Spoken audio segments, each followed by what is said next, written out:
So until now we've been seeing a breakdown of the Panda project, and what we've seen over here is pretty much how the textures were applied, how the lights were done, how some of the objects were animated, and right now let's take a look at how the Panda was done. Now this Panda was pretty much modeled with polygons. It's a very simple model.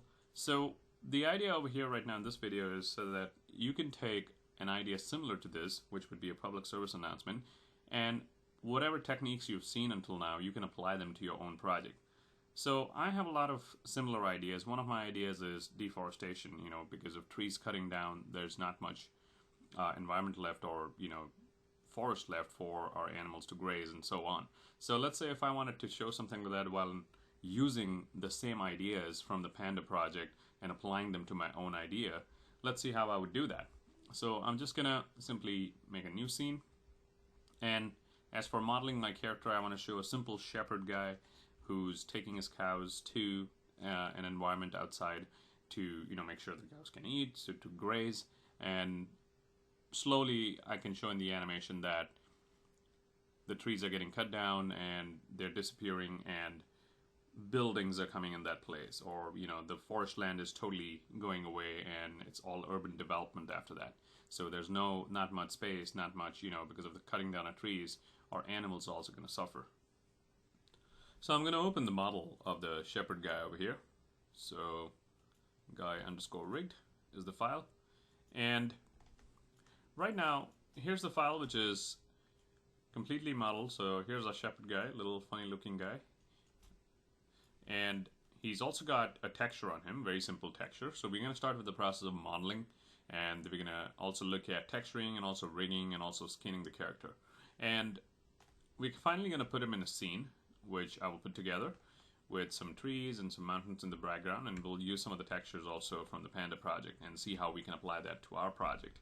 So here's the guy that we're going to start modeling. So before you begin modeling, the most important thing is to have reference. So I have some reference for this guy, and let me open that. So here's a side view of the character, and here's a front view of the character. So this is what we're going to use in Maya to block out our character first. Also in this file over here, I've saved this as a TIFF file with an alpha channel. So if I go to channels, you can see there's an alpha. And the reason I've done that is because I don't want to see this background in Maya when I'm modeling. I just want to see the character. And same thing over here, it's got an alpha. So now with this file over here, let's take the image size. Let's take a look at that. The image size for this file is 458 by 743. So let's keep that in mind. I'm simply going to minimize this. Let's make a new scene. And I'm going to go to the front view. And let's say create NURBS primitives plane. And I'm going to say, let's reset the plane. It's always better to do that. So 4.58 and 7.43. The reason I do a decimal point over there is because otherwise the plane will be too big. Sure, you can scale it down, but it's better to do it this way, is what I've seen. So let's say create, and I'm going to undo that quickly because it created on the default y-axis, and you can see the z-axis is looking in the direction of the camera right now, so I'm going to go z-axis. That way I don't have to rotate it. Same thing, I'm going to go to the side view now, and the x-axis over here is pointing towards the camera, so I'm going to go back to my side view, and let's see what the side view has. So let's go to image size. It's 400 by 746, so 4.0 7.46 from the x-axis.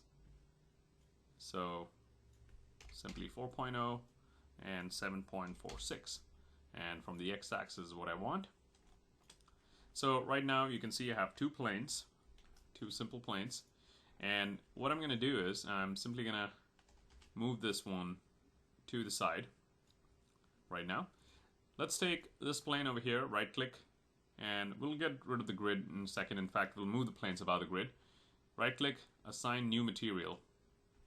And I'm going to assign a simple Lambert in this case. So let's go to Lambert. Let's bring this guy in so we can all see it. And let's call this one front. And in the color channel over here, I'm simply going to go to File, and then in the image name, it's going to ask me for the file texture. So I have the file texture over here, front.tiff. Let's say open. And if you hit 6 or click on this button, there's our texture. And as you can see, because of the alpha file, the white background is not there. Same thing for this character. To have the side version of the character or the side view of the character on this plane, right click, assign new material. Let's take another Lambert. And I will go ahead and rename this one, but since we are on the second one right now, let's just rename it. So let's call it side. And let's go next to the color. Click on the checker box. We want a file texture, image name. So let's click on that folder icon over there, and we want the side view right now. So let's go to side view, open, and there you go.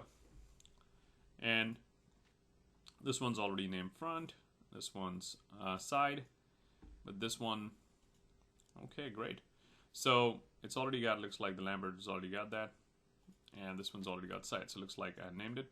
So let's go down over here, and one thing I want to do is go to the front view, and I want to pull this one above the grid, and I want to make sure that he stands right on the grid, right around there. Same thing for the side view. We want to make sure that he's standing, oops, that was the front one still selected. He's standing right around there. So you can see immediately this is getting to be a great reference for our character. Now one more thing.